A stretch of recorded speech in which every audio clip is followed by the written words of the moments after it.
In 3 years on YouTube, I've done 42 lens reviews. So today I'm going to share with you the information that I found, some facts that I know, so you'll be able to better understand the lenses. Let's go.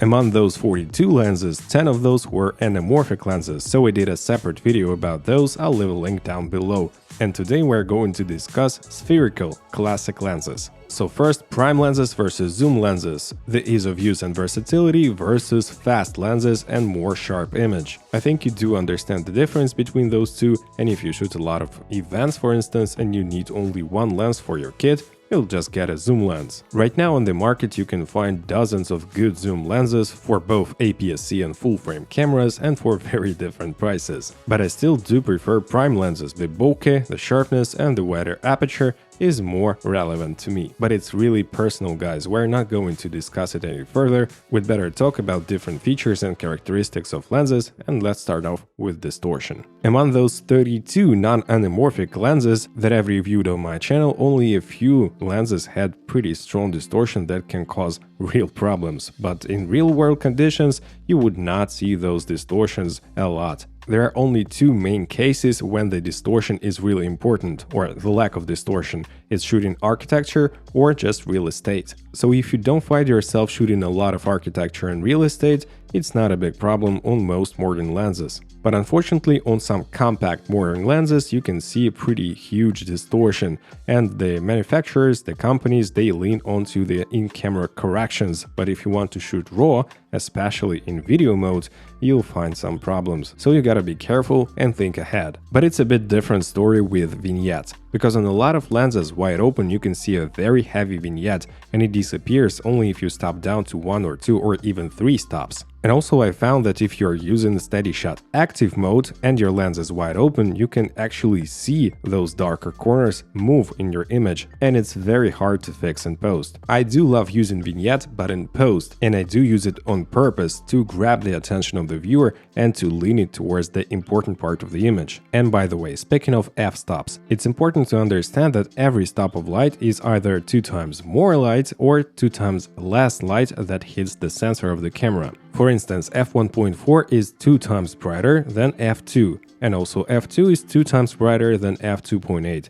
and so on, f4, f5.6, f8. The same applies to shutter speed. 1/200th of a second is 2 times darker than 1/100th, and also 1/100th is 2 times darker than 1/50th. And the same applies to ISO. ISO 100 is 2 times darker than ISO 200, and so on. By default, you can change those settings by 1/3 of a stop, so 3 clicks of your aperture wheel will give you 1 stop of light. So let's close down the aperture from f2 to f2.2, 2.5, and then 2.8. And we made the image 1 stop darker. If we want to keep the same level of exposure, we can add ISO from 100 to 200, and in the middle you'll find 125 and 160 ISO. And also it's important to understand that an f-stop is a relative number, which equals focal length divided by the entrance pupil diameter. So the f-stop only shows the relative amount of light that hits the sensor, but the t-stop that you see in most cinema lenses shows the exact amount of light that hits the sensor. That is why 2 lenses with the same aperture on the first glance f1.4 can give you a bit different exposure. Speaking about f-stops and closing down the aperture, it's important because it actually affects the sharpness of the image and most of the time the contrast. On most lenses, usually wide open, we have a bit lower contrast, especially it applies to more budget lenses. And of course, wide open we have not the best sharpness. And if in the middle of the image it's usually okay, but you can rarely see sharp corners wide open. Most of the time it applies to more expensive lenses and also simply bigger lenses like 50mm f1.2 G Master or 24-70 f2.8 GM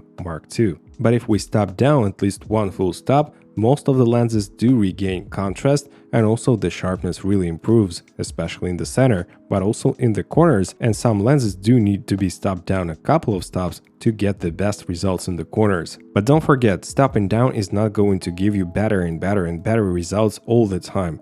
there is such effect as light diffraction. So when you step down a lot, you can see that the image is not getting sharper, it's actually getting more soft and kinda soapy. And also if you have a big sensor and lower megapixel counts, you will see this effect not as fast. For instance, Sony a7S III with 12 megapixel full frame sensor is going to see diffraction on most lenses at f16 or even higher, f22. But on the crop sensor camera with 24 megapixels like Sony a6300, the diffraction can start to show up at f11 already. By the way, it's important to remember to stop down the aperture while you're shooting at the minimum focus and distance, because on most of the lenses except for a couple of very high quality lenses, if you shoot wide open at minimum focus and distance, you will see lower contrast, lower sharpness, and also the soapiness of the image. It's kind of glowing a bit. So if you do want to shoot at a minimal focus and distance, step down at least 1 or 2 stops. If you have an f2 lens,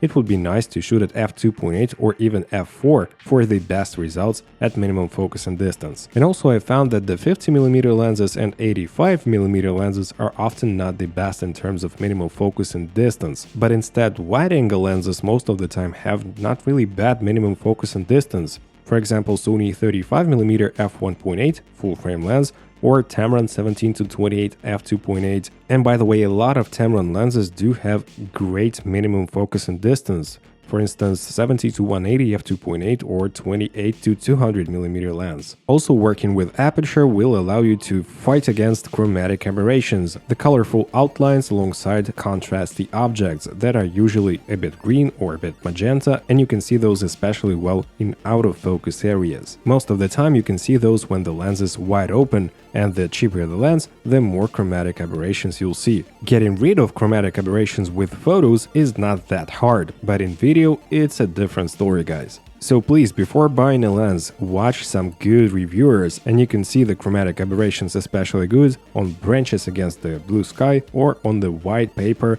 and black text. And this test is especially relevant to find some longitudinal chromatic aberrations or loci. These ones are very hard to fight against. Usually it's enough to stop down your lens 1 or 2 stops to reduce the chromatic aberrations, but some cheaper lenses will still have some chromatic aberrations in the image at all apertures. Let's talk autofocus. All native Sony lenses that's been out for the last 5 or 7 years, and if you're using those with the Sony a7S III or newer camera, you will have really zero issues with autofocus. When we talk about newest Sigma and Tamron lenses, they're also really great in terms of autofocus and you will not run into issues.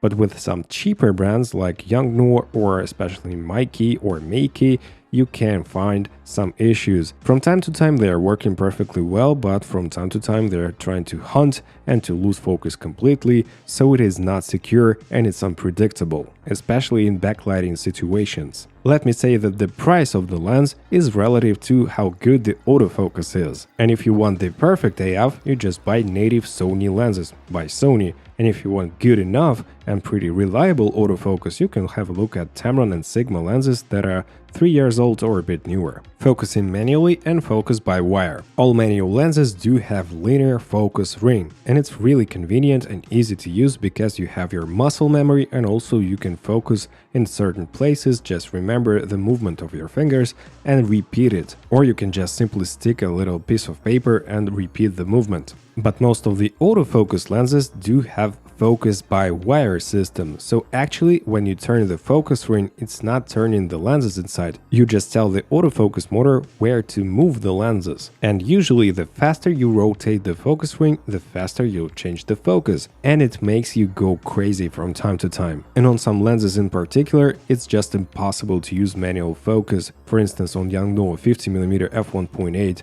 it's just making me mad when I use this lens in manual mode. And manual focusing is really important, at least to me, because in some circumstances that's the only way I'm able to get precise and good focus. But for instance, on Sony 35mm f1.8 full frame lens or 24-70 f2.8 GM Mark II, The focus ring is kind of linear and it's really easy to handle and to work with. So if you do use manual focus from time to time, keep an eye on this fact as well. Also guys, if you want to have a kit of 2 or 3 lenses, it's important to remember the filter thread diameter, because you can buy one set of filters, one size, the mist filter, a circular polarizer filter and an ND filter, and simply swap those between the lenses. A lot of Tamron lenses and Sony lenses as well, they have 67mm filter thread, or you can simply buy an 82mm, the biggest filters, and simply use a step-up ring, because when you buy a bigger lens like Tamron 35-150 f2 2.8 or any other bigger lens with 82mm filter thread, you'll have the filters already available. It's simple, it's convenient, and it's cheaper than buying filters for each and every lens. The control elements on the body of the lens itself is more of a good bonus to me than an important feature. Most of the time I do set the aperture through the camera itself, even though the lens has the aperture ring. But videographers might appreciate the function of smooth adjustment of the exposure if the aperture ring is smooth and has no clicks. The same applies to autofocus manual focus switch. I also change it via camera, but the customizable function button on the body of the lens itself is pretty useful, but I also rarely do use it. So when you're looking for a lens on the market, do not think that those customizable buttons and overall control elements on the body of the lens itself is the major factor that you're going to pick the lens with. But the weather sealing gasket and the weather sealing overall is an important addition, and usually the more expensive the lens, the bigger the chances that you're going to have some dust and splash resistance, which is always handy to have. So let's get back to optical characteristics. Focus breathing, it's kind of zooming in and out while refocusing. Photographers would not have issues with this focus breathing effect, but videographers do have some problems with it, especially when you try to make a focus rack on a static shot, or if you shoot an interview or a talking head shot. The image would kinda zoom in and out while the person is moving a little bit. In modern Sony cameras you do have focus breathing compensation mode, but first, this feature is not in all the cameras, especially in my Sony a7S III, which is a flagship camera. It was a flagship camera at least. It has no focus breathing compensation. Secondly, not all the lenses are compatible and supported, so all the manual lenses and some third-party lenses are most of the time going away from this feature. And thirdly, you do get an additional crop, which is not ideal. So my recommendation is to pick a lens with the minimal focus breathing effect if you do shoot a lot of video. My favorite lens in this term is the Sony FE 35mm f1.8, which has almost zero focus breathing effect, and compared to 35mm f1.4 G Master lens is just a no-brainer. The G Master has a ton of focus breathing. Bokeh is the out-of-focus area, and the more rounded aperture blades the lens has, the softer and creamier the bokeh will look. And also the out-of-focus bright points of lights, those little circles and orbs, are going to be more circular if you have more aperture blades. For instance, a 7-bladed aperture lens will give you some corners in the bokeh balls when you'll start to stop it down, but instead the 9-bladed aperture lens is going to keep the circular shape of the bokeh balls more. One more characteristics of the bokeh is the internal structure of the bokeh balls, and some lenses do show something like an onion ring shape inside of the bokeh balls, which is not good. Also, you can see some chromatic aberrations or outlining of the bokeh balls, which is going to distract the attention. Also, a lot of lenses show the cat's eye shape of the bokeh balls towards the corners of the image, but some lenses, even cheaper lenses with not a lot of aperture blades, can give you some outstanding and awesome looking bokeh, like this pretty cheap 7 Artisans 35mm f1.4 lens. And other lenses are going to give you creamy, soft and classic bokeh like the 50mm f1.2 G Master. I think it's more of a personal preference, you either like it or not. For instance, I was a fan of bokeh of Zeiss Luxia 35mm f2 lens, but some people can consider this bokeh a bit busy. The same applies to very famous bokeh monster Helios 44-2. So guys, it's really up to you, just pick your favorite bokeh lens and use it.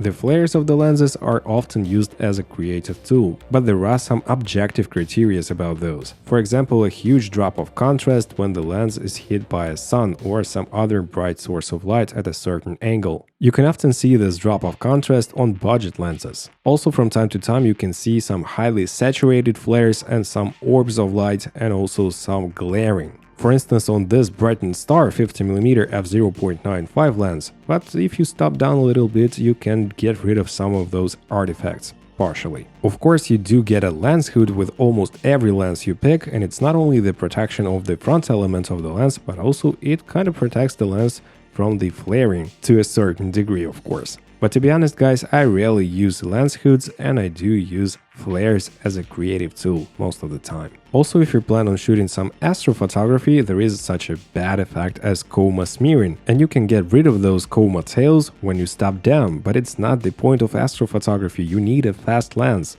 The more expensive lenses like Sony 24mm f1.4G Master almost don't have this effect, and here are some sample shots of the sky at night, of course, in Sahara Desert in Morocco that I shot with the Sony 24GM. But unfortunately, budget optics are struggling with coma smearing effect a lot. Also, when you stop down the lens to get rid of the coma smearing and you stop down enough to at least f8 or f22, you can start to see the sun stars effect. Some people do like sun stars, some people don't, some don't care about it. It's just a creative tool that you can have when you stop down. I also found that the price and the physical scale and size and weight of the lens is not proportional to the quality of the lens. You can watch my review in comparison of Sigma 35mm f1.2 behemoth of a lens and its comparison with Sony 35mm f1.8 FE lens. We do get one more stop of light and a bit better sharpness, but the difference in size, weight and especially price is just enormous.